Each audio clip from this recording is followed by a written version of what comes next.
안녕하세요. 분노의 참견 시간이 돌아왔습니다. 우! 네. 일주일 동안 저희 분노의 참견 많이 기다려 주셨나요? 저는 이 시간이 늘 항상 기다려지는 것 같아요. 여러분들이 이번에는 또 얼만큼 들어주시고 그리고 또 얼만큼 저희에게 이야기를 해주실까 그런 궁금증을 가지고 매번 방송을 업로드를 하고 있습니다. 저희가 이렇게 방송된 시간을 이렇게 보니까요. 저희가 봄에 시작을 했더라고요. 가정의 달 이야기를 하면서 시작을 했었는데 지금 벌써 어느덧 바람이 차가운 가을이 되었습니다. 제가 이렇게 차를 타고 다니다 보면은 아직은 초록색이지만 산이 조금씩 아주 미세하게 색깔을 바꾸려고 하는 게 보이거든요. 맞아요. 네네. 잘 지내셨나요? 어떻게 일주일 동안? 네, 잘 지냈어요. 가을 냄새 나요. 네, 가을 네. 냄새 나요. 네. 어. 어떻게 지내셨어요? 잘 지냈죠. 네. 갑자기 또 날도 너무 갑자기 태풍 오고 나서 시원해지고 그리고 말씀하신 것처럼 산이 아직 물든지는 않았는데 바삭바삭한 느낌이 나서 네. 그래서 가을이구나. 우리가 꽤 오랜 시간을 이 시간을 버텨왔구나. 네. 기특했습니다. 그렇구나. 네. 네. 그랬군요. 네. 오늘은 또 우리가 무슨 얘기를 나눠보면 좋을까요? 네, 저희 어떤 이야기를 나눌까 늘 항상 고민을 하잖아요. 그런데 우리가 살면서 그 용어에 대한 정의를 다시 한번 해봐야 된다라는 그런 의견들을 많이 주시기도 하고 또 원뚜기님이 그런 방향성을 가지고 강의를 또 책을 진행을 하시기 때문에 이번 시간에는 상처에 대한 이야기를 한번 해봤으면 해요. 살면서 누구나 상처 하나쯤은 가지고 있잖아요. 데일밴드 붙이는 이런 상처 말고요. 네, 네네. 네. 어떠세요? 이번 주엔 또 주변에서 유난히 상처받은 이야기가 또 공교롭게 또 많이 들려왔고 저도 항상 좀 익숙하게 해왔던 수업에서 예상치 못한 일들이 일어나긴 하잖아요. 근데 네네. 그 예상치 못한 일들을 이거를 내가 감당 못할 정도의 예상치 못한 일이 이번 주에 조금 있었어요. 그래서 궁금하다. 네. 그래서 이게 제 가슴에 불편함을 남겨놨거든요. 이걸 어떻게 풀어야 될지 지금 상당히 고민을 하고 있는데 이것도 상처의 한 이름으로 남겨질 수 있을 것 같아요. 그래서 나중에 원뚜기님한테 또 한번 상담을 드리겠습니다. 그런가요? 저한테 따로 주지 말고 다 같이 얘기하겠습니다. 하겠습니다. 네. 사는 얘기가 다 그렇고 그러니까. 네. 사람들은 항상 이제 제가 사람을 많이 만나니까 와서 얘기를 하면서 그렇게 이야기를 하죠. 내가 상처받았다, 아프다, 힘들다 이렇게 이야기를 하죠. 그래서 감정적으로 본인이 유쾌하지 않은 감정에 대해서는 상처라는 느낌의 이름을 많이 붙이는 것 같아요. 네. 그리고 또 내가 상처를 받기도 하지만 또 윗사람이나 부모의 입장에 있을 때는 내가 아이에게 아니면 조직에 누구에게 상처 주지 않나 이렇게 걱정하고 염려를 하게 되잖아요. 네. 그러니 상처라는 그 단어를 엄청 아주 많이 쓰고 있는데 근데 모든 용어는 또 역시 마찬가지로 정리되어져야 되는데 특히 상처는 더 그런 것 같아요.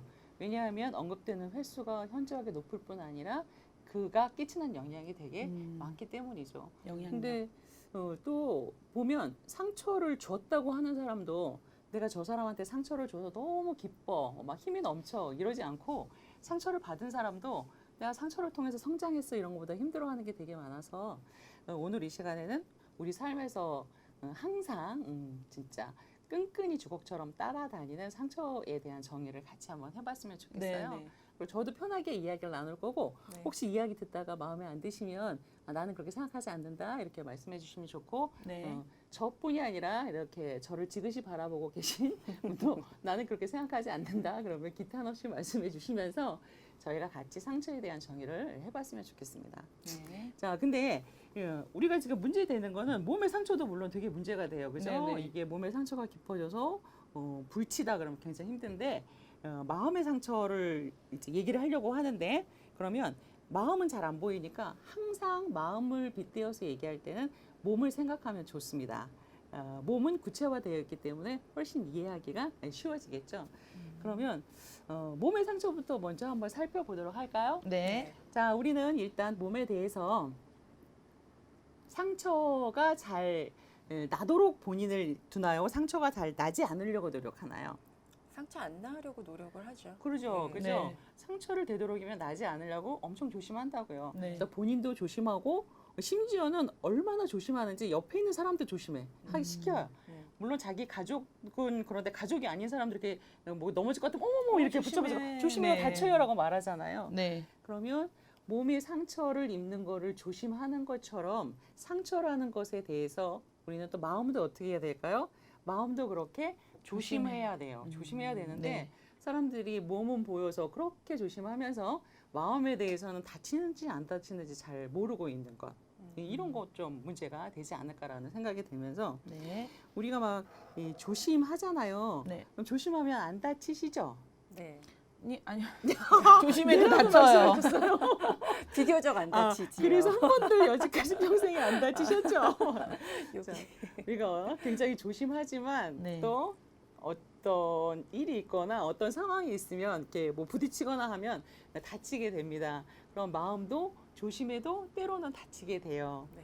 그럼 몸하고 빗대가서 여기까지 이야기하면 몸을 조심하듯이 마음도 다치지 않으려고 조심을 해야 되고 네. 그 다음에 그럼에도 불구하고 우리는 다칠 수가 없다는 사실. 그럼 여기까지 인지가 되면 우리가 몸에 상처가 조금 났을 때 몸에 상처가 난 거 용서하죠. 내 몸에 내 몸에 상처가 나다니 도저히 용서할 수 없어. 이 손에 이 상처가 나다니 이 손이 없는 게 나. 막 그렇게 생각하진 않잖아요. 네. 그죠? 그런 것처럼 마음도 상처를 입을 수 있다. 그리고 그 상처에 대해서 내가 몸처럼 처리하면 된다라는 걸 알면 훨씬 상처에 대해서 가볍게 생각할 수 있지 않을까라는 생각이 드는 것 같아요. 네. 질문 하나 네. 드려볼게요. 이제 혹시 마음으로 넘어왔어요? 네. 마음으로 넘어서 상처는 주는 걸까요? 받는 걸까요? 먼저 수뚜기님부터 대답. 상처는 주는 걸까요? 받는 걸까요? 주고 받는 것 같긴 한데 주로 받는다라고 많이 얘기를 하는 것 같아요. 먼저 떠오르는 생각이 네, 받는다. 네. 상처 받았다. 내가 이렇게 상처 받았다. 내가 제 상처 줬거든 이러지는 네. 않잖아요. 네, 그죠. 근데 좀 나 상처 받았어 이러는 것 같아요. 수뚜기님은요?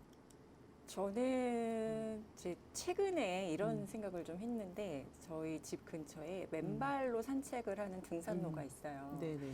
그래서 저는 거길 가면 항상 맨발로 산책을 한번 하고 오는데 음. 신발을 신고 그 길을 걸을 때는 어떤 벌레가 있어도 두렵지 않거든요. 나는 그 벌레를 그냥 밟아 죽이면 되니까. 근데 맨발로 걸을 때는 정말 눈에 보이지도 않는 걔네들을 제가 피해 다녀요. 왜냐하면 내 발에 혹시 상처를 받을까 봐. 그래서 저는 그 주는 거보다는 그러니까 내가 상처를 주는 것과 받는 게 동시에 일어난다라는 생각이 그 산책을 통해서 네. 그게 네. 좀 정리가 된 것 같아요. 제 자신한테. 네. 제가 이렇게 사람들에게 이렇게 질문합니다. 사람들은요, 이렇게도 이렇게 주는 게 맞아요라고 얘기하기도 하고 받는 게 맞아요라고. 지금 여기서는 두 사람밖에 없으니까 5대5죠. 현장에서는 주었다고 생각하는 사람보다는 내가 상처를 받았다고 생각하는 사람이 훨씬 더 많은 것 같아요. 네. 근데 논리적으로 보면 상처를 받은 사람이 100사람이면 상처를 준 사람도 100사람이 되어야지 이게 얼추 이제 이론적으로 맞겠죠. 근데 네. 항상 보면 상처를 준 사람은 별로 없고 이렇게 줬다고 하는 사람은 찾아보기 힘들어요. 상처를 받았다고 하는 사람이 훨씬 더 많아지는 거죠. 그러면 도대체 좀 이상하지 않은가요? 왜 세상은 상처를 받은 사람은 그렇게 많은데 상처를 준 사람은 그렇게 많지 않을까요? 왜 그럴까요? 자기 방어? 아니 상처를 주고도 네. 줬다고 생각을 안 하는 거죠. 그렇지. 아, 대부분 사람들은 조그만 상처도 아까처럼 그 맨발로 갔을 때 조그만 상처도 받은 거는 아주 완전히 받았다고 기억을 생각하고 하지만, 기억을 하지만 내가 준 것에 대해서는 신발을 신고 그냥 걸어가면서 밟아서 느낌도 없었던 것을 느끼지 못하듯이 내가 준 것에 대해서는 거의 인지하지 못하고 있는 것 같아요. 그러면 우리는 또 생각하는 시간이니까 그러면 내가 내가 주었다는 걸 인지하지 못해요. 왜 인지하지 못할까요? 의미를 별로 두지 않기 때문이죠. 네. 그것에 대해서는. 그것에 대해서. 그러면 그걸 해석하면 내가 누구에게 상처받았다고 하는 것은 그 사람이 의미 없이 한 행동이라고 해석할 수도 있을까요? 상대가 네, 나에게 네. 상처를 줬다고 생각하는 그것은 네. 아마 상대는 의미가 없었을 거야라고. 네, 또 생각할 수 있지 않을까요? 왜냐하면 나도 그러니까 보통 사람들을 보면 내가 반드시 저 사람에게 상처를 줘야 되겠다고 생각하는 사람은 없는 것 같아요. 네. 내가 자식에게 반드시 상처를 주고 말 거야 이러지 않잖아요. 그렇죠. 내가 이 남편한테 진짜 상처를 반드시 줘갖고 네가 얼마나 아픈지 내가 확인하고 말 거야. 이러지 않는다고요. 그죠? 시어머니, 가만히 있지 않겠어? 시어머니. 내 상처를 꼭 드리고야 말 거예요. 대부분의 사람들은 그렇게 하지 않아요. 네. 근데 의식이 없어요. 근데 어쩌다 보니까 그랬겠지. 내가 그 얘기. 그리고 그날 기분이 뭐 좀 안 좋았나 보죠? 나는 의식하지 못했는데 그런 표정이었나 보죠? 그래서 내가 의식적으로 누구한테 그러지 않듯이 네. 나에게 상처를 줬다고 하는 그 사람도 네. 내가 생각하는 것처럼 그렇게 의도적으로 나에게 하려고 하지 않았다라고 생각을 하면 내가 그 일에 의미를 많이 부여하지 않아도 되잖아요. 네. 근데 우리는 어떤 일이 나의 마음에 많이 오는 것은 내가 그 일에 의미를 많이 부여하기 때문에 오는 거 아닐까요? 내가 그 일에 의미를 부여하지 않는 일은 나에게 의미를 줄 수 없잖아요. 그래서 김춘수가 꽃에 대해서도 시가 생각나나요? 네. 가을인가 봅니다. 김춘수의 내가 그 이름을 불러주기 전에 너는 하나의 몸짓에 지나지 않았다고 얘기하는데 딱 그런 것 같아요. 어떤 일에 대해서 우리가 의미를 주지 않으면 그것은 하나의 지나가는 바람 같은 행위일 뿐인데 내가 그거에 대한 의미를 긍정으로 주면 칭찬이겠고 부정으로 주면 상처. 질책, 상처 뭐 이렇게 아픔 되지. 이런 걸로 오겠네요. 네, 그러니까 싶어요. 그리고 개인의 상처에 대해서는 일단 다 존중입니다. 상처 받았다고 하는 사람한테 이렇게 말할 수는 없어요. 그런 걸로 왜 상처받아? 성격 되게 이상하다. 그렇게 하고 세상을 어떻게 살아?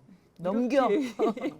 이렇게 말할 수는 없죠. 네. 일단 상처에 대해서 다 존중. 무엇이든지 상처 받았다고 하면 힘들었겠구나. 그게 그렇게 마음에 안 좋았어. 여기까지는 존중인데 우리 조금 더 나가서 이야기를 드리고 싶다면 근데 그 기분이 너한테 좋으면 그 기분을 계속 가지고 있어. 이렇게 말하죠. 근데 만약에 그 기분이 널 힘들게 하고 자존감을 낮게 해.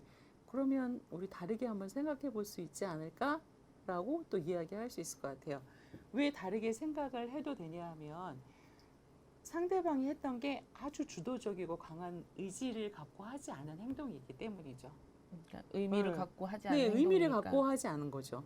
근데 지금 나한테 상처가 됐다는 건 뭐냐면 그가 의미 없이 던진 것이 나에게는 엄청나게 큰 의미가 됐다는 것이. 근데 의미 자체에는 문제가 없어요. 근데 그 의미가 힘들다면 그럼 다시 한번 생각해 봐야지. 누구를 위해서? 나를 위해서. 그렇죠. 그를 네. 위해서가 아니고 나를 위해서. 나를 위해서인 거죠. 네. 그래서 상처는 또 주는 게 아니라 받는 것이다고 이야기하면서 한 가지 조금 더 짚으면 똑같은 일에 대해서 똑같이 반응하지 않는다는 거죠. 한번 해볼까? 네. 왜 그러세요? 이렇게 얌전하게 말하다니. 왜 네. 아우 야. 이게 봐요. 여기는 치니까 그냥 왜 그러세요라고 했는데 여기는 제가 쳤는데 아우 이러면서 저를 또 쳤어요. 딱 하고 쳤어요. 그러면 사람마다 다 반응이 다르다는 것. 네. 다 반응이 다르다는 것. 다 이거를 말로 해석하면 이렇게 돼요. 어떤 사람은 이 일에 대해서 이렇게 해석해서 그렇게 하고 어떤 사람은 이 일에 대해서 다르게 해석하고 그래서 세상의 모든 일은 해석입니다라고 저는 말씀을 드리고 싶은데 동의되시나요? 네. 내 생각은 나의 해석이에요. 근데 동의되실까요? 그 동의가 되고 그런 거 아직 잘 모르겠어요. 네네. 근데 그런 거 있잖아요. 해석을 상대방이 그 던진 의미 없는 것들을 자꾸 자기 주관대로 자꾸 해석을 하잖아요. 잘 적혀져. 네. 그러니까 보세요. 저 사람이 던진 말을 내가 자꾸 해석해요 하고 있는데 이때 구체적으로 난 어떤 작업을 하고 있어요? 생각이 계속 돌아오고 생각을 있잖아요. 하죠. 네. 그러니까 생각의 해석이라고 저는 말씀드리고 싶은 거예요. 내가 그냥 해석 이런 게 아니라 내가 해석이라고 이야기하는 것은 내가 그것에 대해서 생각하는 거예요. 어떻게? 네. 사람마다 생각이 다 다르다고 얘기하잖아요. 그러니까 네. 사람마다 다 생각이 달라요. 그건 다르게 얘기하면 사람마다 어떤 상황이나 사물을 보고 다 해석하는 게 달라요? 음. 라고 이야기한다면 네. 상황과 해석은 분리되어 있다고 이야기할 수 있습니다. 맞나요? 네. 상황은 상황이고 해석은 해석이에요. 네. 그래서 상황은 못 바꿔요. 네. 상황은 오로지 하나예요. 근데 해석은 무지무지 많을 수 있다라는 사실이죠. 얼만큼 지구에 사는 인구의 수만큼. 그러니까 어떤 일에 대해서 내가 사실은 기쁘다고 생각하는 것도 그거는 그냥 그 일인데 나는 그걸 즐겁게 해석한 거지. 근데 어떤 일에 대해서 내가 힘들다고 한 것도 그 일은 그 일인데 난 어떻게 해석한 거예요? 슬프다고 해석한 거고 화가 난다고 생각한 거고 피해를 입었다고 생각하는 거죠. 그러면 너무 자유롭지 않나요? 여기까지 얘기를 나누고 나니까? 제가 갑자기 드는 생각이 저 이제 얼마 전에 있었던 일인데 개인적인 일인데 네. 저는 어떤 A라는 사람이 저에게 한 말을 아무 의미 없이 생각을 했었어요. 그런데 그 말을 C라는 사람이 어머 어떻게 A는 너한테 그렇게 말할 수 있어라고 하는 순간 다르게 해석이 되더라고요. 네. 그러면서 이제 그때부터 그 전까지는 그 말에 크게 의미가 괜찮았는데. 없었거든요. 괜찮았는데 옆에서 누군가가 어떻게 A는 너한테 그렇게 말할 수가 있어? 너가 준비한 게 있는데 어떻게 A는 그 노고도 모르고 그렇게 말하지? 이렇게 얘기하는 순간 네. 제가 모르고 있었다가 그리고 생각해보니까 그러네. 어떻게 참 그렇게 나도 그럴 수 있지. 말할까라고 갑자기 그 사람의 해석이 저에게 막 오는 거예요. 그러니까 마음이 좋지가 않더라고요. 그래서 그러면서 그 다음에는 그 사람이 하는 말에 다른 의미를 자꾸 부여하게 되더라고요. 그 A라는 사람이 저에게 한번 그렇게 말을 했으니까 그 다음에 하는 말도 나를 또 무시해서 하는 말인가 이런 생각이 들더라고요. 그래서 네. 좀 힘들더라고요. 너무 이런 상처 얘기할 때 이렇게 좋은 예를 하다니. 네. 그러니까 사실은 뭐냐면 이 사람은 뭐라고 얘기했다죠. 네. 사실은. 네. 근데 나는 괜찮다고 해석한 거죠. 네. 저 사람은 어떻게 저건 괜찮지 않아라고 해석한 거죠. 그럼 우리는 상황은 상황일 뿐 해석이 다르다는 걸 명확히 인지할 수 있고 해석이 다르다는 것을 이 예를 통해서 알 수 있네요. 근데 지금 괜찮아라고 했을 때 내 마음은 괜찮았잖아요. 괜찮았죠. 근데 여기서 어떻게 그럴 수 있어? 그러니까 갑자기 내 그럴 속이 수가 확 없어진 거지. 네, 이 말이 공감이 되더라고요. 뒤집어지잖아요. 네. 근데 해석은 선택이에요. 해석은 선택. 아, 근데 그러면 내가 이 해석이 옳다, 저 해석이 옳다라고 말할 수는 없어요. 네. 이 해석도 일리가 있었고 저 해석도 일리가 있었고 그 옆에 다른 누군가 얘기했으면 그것도 일리가 있었겠죠. 네. 근데 하나를 선택해야지. 내가 여러 가지 해석을 품고 있을 수도 있지만 네. 일단 기본적으로 어떤 거에 대해서 내가 하나를 선택해서 생각한다면 자 A 그럴 수도 있지. B 어떻게 그럴 수 있어? 어느 거 선택하시면 좋겠어요? 그러니까 제 원래 선택은 A였잖아요. 네. 근데 B의 의견을 듣고 나니까 다시 선택하라면 뭘 선택하시겠어요? B의 말도 근데 전 A를 선택하고 싶어요. 마음은. 네. 네. 네. 그런데 저도 모르게 자꾸 그렇게 B의 말에 제가 좀 약간 남의 말을 잘 듣는 팔랑귀거든요. 그래서 그 말이 자꾸 이렇게 오니까 마음이 불편하더라고요. 그 근데 친구 누구예요? 아니에요. 근데 이 친구 아니에요, 이 친구. 아니에요. 이 친구? 근데 그 시선을 듣고 저는 이제 제 마음이 편하기 위해서는 원래 제가 가졌던 해석을 갖는 게 맞다라는 건 아는데 네. 제가 너무 뭘 모르나? 그러니까 저 자신이 너무 뭘 모르나라는 생각이 또 드니까 조금 더 깊이 있게 생각해야 되는 그런 생각도 또 들긴 하더라고요. 그거는 그거대로 두고 저 오케이. 자신에 대한 다른 생각이 들어오더라고요. 해석은 해석일 뿐이에요. 네. 그러니까 너무 많은 거를 붙이면 되게 피곤해질 수가 있고 그다음에 네. 해석의 선택의 기준은 뭐냐면 우리는 다 행복하고 즐겁게 살려고 하잖아요. 상처받아서 힘들다고 하고 그 힘듦 때문에 다른 일을 못한다고 이야기하잖아요. 나의 선택은 행복해야 됩니다. 그러니 지혜롭게 산다는 건 뭐냐면 어차피 다 모든 게 해석이기 때문에 나에게 유리하게 해석하는 게 지혜로운 거죠. 해석이니까. 맞아요. 네. 그러니까 가장 탁월한 지혜로움은 본성을 보겠죠. 원래를 보겠죠. 네. 근데 보통 사람들이 그 상황 그 자체를 보지 못한다고. 이 사람 자체를 보지 못해요. 벌써 사람을 보는 순간 여러 가지 생각이 떠올라요. 이렇다 저렇다 이럴 것 같다 저럴 것 같다라고 떠오르거든요. 네. 근데 나의 선택은 나를 행복하게 해야 된다라고 생각해야 되고 이게 해석이라고 생각하신다면 네. 수뚜기님도 그 상대방은 상대방의 해석일 뿐이에요. 사실과 전혀 연계 관계가 없기 때문에 굳이 연관시켜서 생각할 필요가 있다 없다? 없다. 근데 이제 이럴 수는 있어요. 이 사람의 얘기를 무시하는 건 아니에요. 뭐 혹시 일리가 있을 수도 있어요. 네. 근데 어느 날 어떤 순간에 내가 내 안에서 내면에서 그 누구의 얘기를 듣지 않고 깨달아졌을 때, 그럴 때는 뭔가 의미 있을지 모르지만 네. 그렇지 않은 상태에서 A가 됐든 B가 됐든 B가 됐던. 그래서 나는 내가 지금 해석한 것이 그리고 그게 편안하다면 네. 좋다라고 얘기하고 혹시 만약에 부정적으로 해석이 되더라도 사실은요. 네. 부정일 필요가 없어요. 해석을 그렇게 부정적으로 해서 자기를 괴롭히는 걸 어리석다고 얘기하잖아요. 그러면 긍정으로 바꾸시는 게 낫지. 근데 내가 긍정인 상태를 부정으로 한다는 것은 더 어리석은 잘못된 거죠. 네, 그죠? 더 어리석은 네, 거네요. 어리석음 제곱이라고 얘기할 수 있습니다. 제곱. 네, 알겠습니다. 그러니까 해석임을 알면 의미를 두지 않을 수 있어요. 네. 그래서 상처에 대해서 이렇게 정의를 해볼까요? 네네.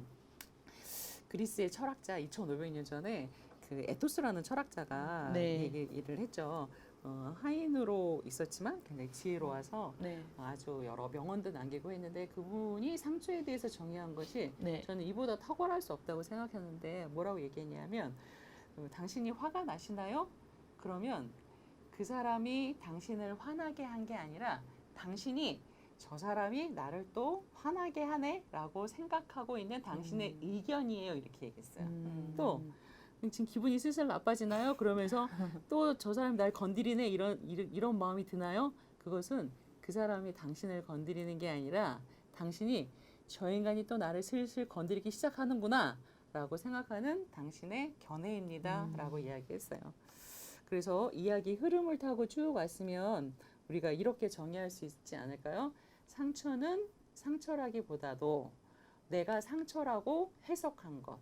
그걸 다시 얘기하면 내가 상처라고 허용한 것, 내가 상처라고 받아들인 것.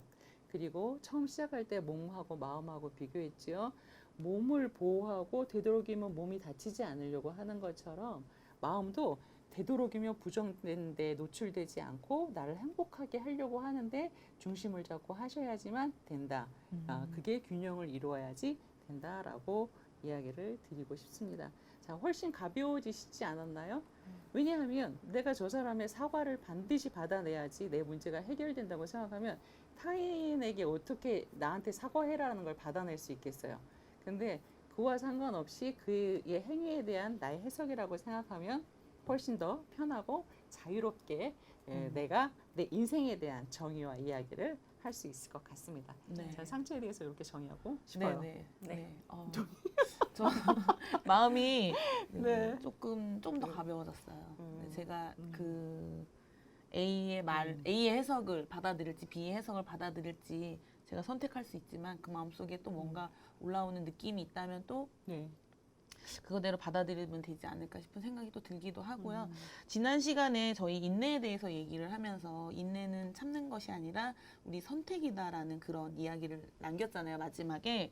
그래서 이번 시간에 상처는 해석이다라는 말을 이렇게 또 남겨주셨네요. 그렇죠? 네, 그렇게 하셔도 전혀 틀리지 않습니다. 네. 좋습니다. 자, 오늘 분노의 참견 어려운 주제예요. 상처라는 어려운 주제 가지고서 짧게 이야기를 한번 나눠봤는데요. 여러분들 마음속에 어떠한 사건이 일들이 또는 어떠한 관계가 있다면 어떻게 해석하실지 또 선택하실 수 있지 않을까라고 생각을 해봅니다. 자, 오늘 분노의 참견 상처 편은 여기서 이렇게 이야기를 마무리를 하도록 하겠습니다. 여러분들 날씨가 차가우니까요. 아침 저녁으로 감기 조심하시고요. 혹시 저희의 참견을 원하시면은 아래에 이메일 주소로 사연을 보내주시면 저희가 친절하게 정성껏 참견해 드리도록 하겠습니다. 자, 그러면 오늘은 마지막으로 네. 상처는 허락이다 이러면 상처는 해석이다. 네, 마무리할까요? 네. 네. 자. 자, 시작. 상처는 상처는 해석이다.